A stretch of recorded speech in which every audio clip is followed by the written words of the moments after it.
இப்போ web series ரொம்ப பரவலா போயிட்டுருக்கு. நீங்க வெப் சீரிஸ் சைடு வரதுக்கான விஷயம். வெப் சீரிஸ் இன்னும் பண்ணல. எனக்கு நல்ல ஆஃபர்ஸ் வரல. ம்.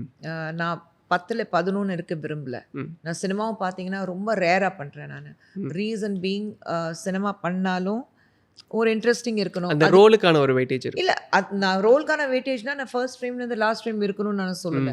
ஆனா அட்லீஸ்ட் நான் பண்ணும்போது வெளியில வரும்போது ஆடியன்ஸ் மைண்ட்ல இருக்கணும். நல்லா பண்ணாங்கடா. ம். 2 சீன் வந்தாங்க. ஆனா சூப்பரா பண்ணாங்க. அப்படி இருக்கணும். வந்தோமா, போனோமா, சினிமா முடிச்சுட்டு ஞாபகமே இருக்காது என்ன பண்ணாங்கன்னா. அப்படி இல்லாம கொஞ்சம் இம்பார்ட்டன்ஸ் இருக்கணும். அப்படிதான் பண்ணணும்னு ஆசைப்படுறேன். அதனால தான் யோசிச்சு யோசிச்சு பண்றேன் cinema. Okay. But web series இதுவரைக்கும் எக்ஸ்ப்ளோர் பண்ணல. I would love to do that. ஆனா அதுக்கு ஒரு நல்ல ஆஃபர் இருந்தா பண்ணுவேன். ஓகே. ஸோ இதெல்லாம் ஒரு பக்கம் இருந்தாலும், you have time to watch series and ஸ்டஃப்ஸா ma'am? No time. I'm not a television person unfortunately. Okay.